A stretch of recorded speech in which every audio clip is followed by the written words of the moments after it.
జాహ్నవి.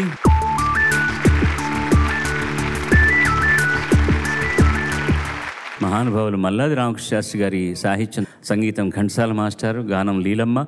చిరంజీవులు cinema నుంచి తెల్లవారు వచ్చి తెలియక నా సామి.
మాస్టర్ గారి గొంతులో ఉండే మాధుర్యాన్నంతటినీ పోగు చేసిన బంగారపు ముద్ద ఈ పాట.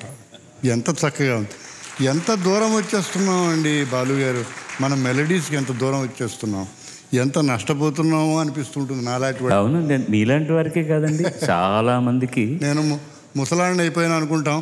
This is the only reason why perhaps we are addicted to your wonderful programme. Thank you sir. ఎంత చక్కగా ఉంది, ఎంత గడుస్తను, ఎంత గాంభీర్యం ఉన్న రచయిత మన రామకృష్ణ శాస్త్రి మహానుభావుడు. అతన్ని లేపుతూ పల్లవిలోనే మళ్ళీ పడుకోవచ్చు లేవయ్యా. ఎంత బాగుంది, ఎంత బాగుంది. అంటే పడుకునే రుచి నుంచి ఆ మనిషిని బయటికి తీసుకొస్తూ ఈ సుఖాన్ని మళ్ళీ అనుభవించవచ్చు లేవయ్యా.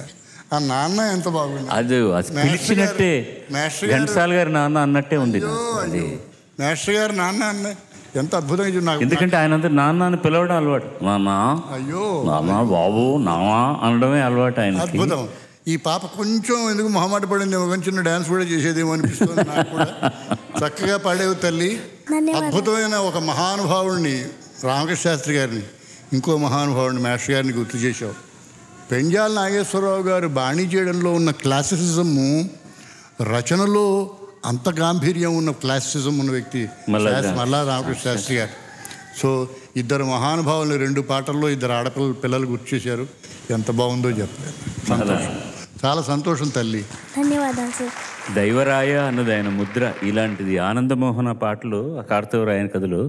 ఆనందమోహన ఖగరాజవాహన అవతార లీలా విలాస లోకేష్ అంటే ఎక్కడో దేవరా అంటారు, దేవళం అంటారు. ఎంత బాగుంటాయో ఆ మాటలన్నీ కూడా. దేవరాయ అన్నది అది వినంగానే వెంటనే మల్లాది రామకృష్ణ శాస్త్రి గారి జ్ఞాపకం వచ్చేస్తారు. నాకు చాలా గొప్ప జ్ఞాపకం ఏమిటంటే, నా 11వ ఏటో 12వ ఏటో నేను విన్న మొదటి గొప్ప గాంధర్వుడు మాస్టర్ గారు. విశాఖపట్నంలో మా నాన్నగారు తీసుకెళ్తే వదిలేయండి.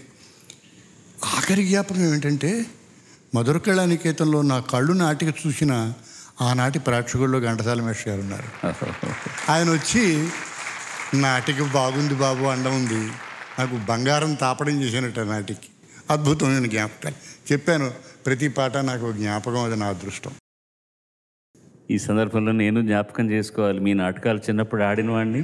మీ కళ్ళు నాటకం సినిమా తీసినప్పుడు దానికి సంగీతం చేసే అదృష్టం నాకు దొరికింది. అంతకంటే ఏం కావాలి. మల్లాది రామకృష్ణ శాస్త్రి గారు, ఘంటసాల మాస్టారు, లీలమ్మ వీళ్ళ కాంబినేషన్లో వచ్చిన ఈ అందమైన పాట నీకు ఆ మంద్ర స్థాయిలో అది చాలా లో. అది ఎందుకు నువ్వు అంత శృతి కొంచెం ఎక్కువ పెట్టుకోవచ్చు కదని ఎవరిని అడిగితే పైన గాంధారం వరకు ఉన్నది. అది పాడడానికి ఈ శృతిలోనే ఆ అమ్మాయి పైన ఏ శృతిలో పాడింది చిన్న బి సౌండ్ చేయండి. తెల్లవార వచ్చి నేను పాడమని లేదు. నానా తానా. ఇప్పుడు మా వాయిస్కి అది ఈజీ, తనకి ఆ గాంధారం కూడా అందుకోవడానికి కష్టపడుతోంది.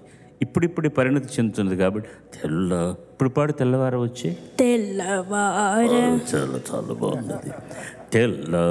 అలా అలా బిగించకుండా మామూలుగాను రాకపోతే పోయింది. తెల్లవార వచ్చే తెలియక అది ఎక్కువ బిగించుకుంటాను.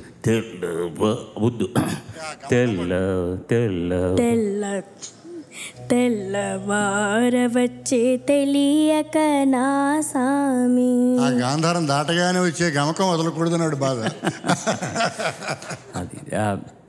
అదేం పర్వాలేదమ్మా. మిగతా అంతా ఏ విధమైనటువంటి కంప్లైంట్ లేదు. చాలా చక్కగా పాడారు. శుభం. God bless you. ధన్యవాదాలు సార్.